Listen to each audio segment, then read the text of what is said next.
The Shih Tzu is a real little socialite, charming, always up for a joke and with a natural evening dress. However, it must not be forgotten that these little fellows are curious, adventurous, and lively. As pure objects of prestige, they are just as worthless as any other living being. There are quite different breeding lines, small, delicate animals weighing 4 to 5 kilograms, but also robust Shihs weighing 8 kilograms, which are definitely suitable for sports activities such as agility. This is a very popular occupation in America. There, however, the dogs are a bit longer and shorter in the back than with us. If you have sporting ambitions, you should definitely choose the breeder and puppy with this in mind. Shih Tzus make excellent companion dogs. They cling to their owner with great affection and are happy to accompany him at every turn. You can't just throw these little animals away because you have more important things to do. Left to their own devices, the Shih Tzu will suffer and may become unclean, bark, or gnaw on furniture. Especially when the family is growing, he can react like this if he is suddenly no longer the center of attention or is even excluded. He can get along magically with children. In any case, you should choose a Shih Tzu from a more robust breeding line or opt for a different breed, because overly impetuous or hyperactive children can really bully such a delicate dog. Before purchasing, it is essential to find out about the fairly intensive grooming that the Shih Tzu's hair requires. The pictures in books and magazines showing these dogs with shiny wavy hair stand for hours of intensive care. If you don't want to spend this amount of time and effort, and if you also want to buy some grooming utensils, there are 3 options. You give the dog to a dog hairdresser every 6 weeks, who takes care of the grooming, or you give it a nifty short hairstyle, which then, of course, means a career at a show impossible, or you choose another breed of dog. Shih Tzu puppies are usually not given away until they are 12 weeks old. If you are offered puppies that are 8 weeks old or even younger, it is better to refuse. In addition to grooming, careful control and hygiene of the ears, eyes, teeth, and anus is very important for the Shih Tzu. Dogs that are not cared for quickly start to stink and offer numerous germs an ideal breeding ground. Keep your Shih Tzu lean to prevent herniated discs. Especially the very short-nosed dogs are quite sensitive to heat. This must be taken into account in summer. The big eyes also require some caution. Corneal injuries and sometimes even eyeball prolapse in confrontations with larger dogs are common. Highlights: there is no other breed like the Imperial or Teacup Shih Tzu. These are just marketing terms used by unscrupulous breeders to describe the very small or large Shih Tzu. Shih Tzus are difficult to house train. Be consistent and do not allow your pup to wander around the house unsupervised until he is fully trained. Training in the dog box is helpful. The Shih Tzu's flat face makes it prone to heat stroke, as the air going into the lungs isn't cooled as efficiently as in longer-nosed breeds. It should be kept indoors, in an air-conditioned room when it is hot outside. Be prepared to brush and comb your Shih Tzu's coat every day. It tangles easily. While Shih Tzus are reliable with children, they are not the best choice for families with toddlers or very young children, as their small size increases the risk of accidental injury. The Shih Tzu is prone to wheezing and snoring and can be prone to dental problems. Although all dogs will eat their own feces or that of other animals, coprophagy, the Shih Tzu is particularly prone to this behavior. The best way to keep this problem under control is to avoid making it a habit in the first place. Keep an eye on your Shih Tzu and dispose of feces immediately. To get a healthy dog, never buy a dog from an irresponsible breeder, a mass breeder or from the pet store. Look for a reputable breeder who tests their breeding dogs to make sure they don't have any genetic diseases that could be passed on to the puppies and that they have solid characters. Maintenance. The Shih Tzu doesn't care where he lives as long as he can be with you. He is an adaptable dog who can be just as happy in a small apartment as in a large house in the suburbs or in the country. He is definitely a house dog and should not live outside in the kennel, although he enjoys playing in the garden. Short walks a day are enough for the Shih Tzu. He's not an extremely active dog. He's content to sit on your lap, walk around the house playing with his toys, or run to the door to greet visitors. Like other short-nosed breeds, the Shih Tzu is sensitive to heat.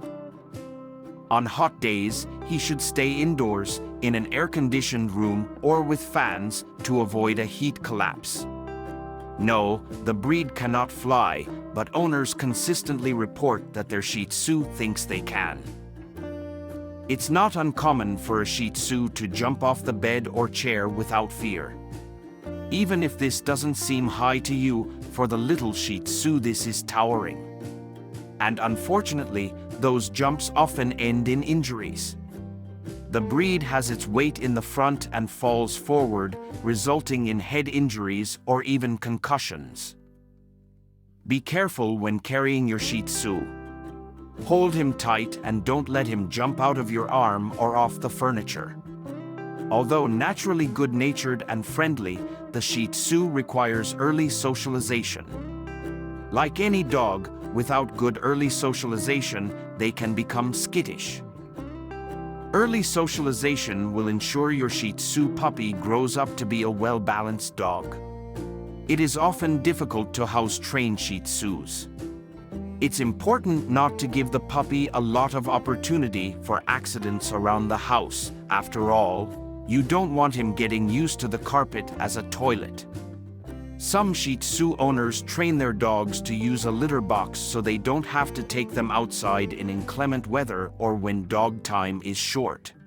A Shih Tzu puppy should be watched closely indoors until it has been around at least 4 to 8 weeks without an accident. Crate training is helpful in house training and provides your dog with a quiet place to relax. A crate is also useful when inviting your Shih Tzu to travel. History. The Shih Tzu has ancient origins and is full of mystery and controversy. A recent study showed that the Shih Tzu is among the 14 oldest dog breeds, and dog bones found in China confirm that dogs lived there as early as 8000 BC. Occurred. Some believe the breed was developed by Tibetan monks and given to royalty as a gift. It is also speculated that the Shih Tzu was developed in China by crossing other breeds with the Lhasa Apso or Pekingese. No matter where the breed originated, Tibet or China, it's clear that the Shih Tzu has been a beloved companion from the very beginning. Paintings, art and writings from China's Tang Dynasty, 618 to 907 BC, depict small dogs resembling the Shih Tzu. From 990 to 994 BC. References to the dogs appear again in documents, some paintings and carvings. In the 13th century, Marco Polo reported that the Mongol Emperor Kublai Khan kept small, lion-like dogs along with trained hunting lions, not for prey, but to keep the lions calm. Some believe Shih Tzus were these dogs. During the Ming Dynasty, 1368 to 1644, Chinese families kept Shih Tzu-like dogs, and the little lion dogs, or chrysanthemum-faced ones, were mentioned in several documents from that period. They were reportedly small, intelligent, good-natured dogs that looked a lot like lions. Between the 17th and 19th. In the 19th century, dogs are rarely mentioned in documents, but many paintings from this period show small, shaggy, happy dogs. In 1861, the Shih Tzu became popular in the imperial court after a royal concubine became Empress of China. One of Cix's first royal decrees was that anyone seen torturing palace dogs would be executed. Empress Cixi loved animals and conducted extensive breeding programs overseen directly by palace eunuchs.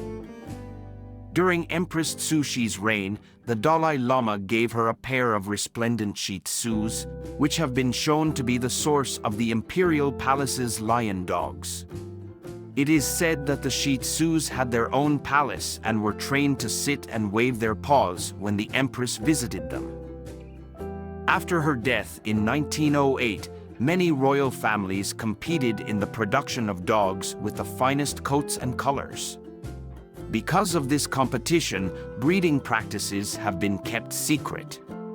Poor quality dogs were sold in the marketplace and good quality dogs were often smuggled out of the palace and presented as gifts to foreign visitors or Chinese nobles.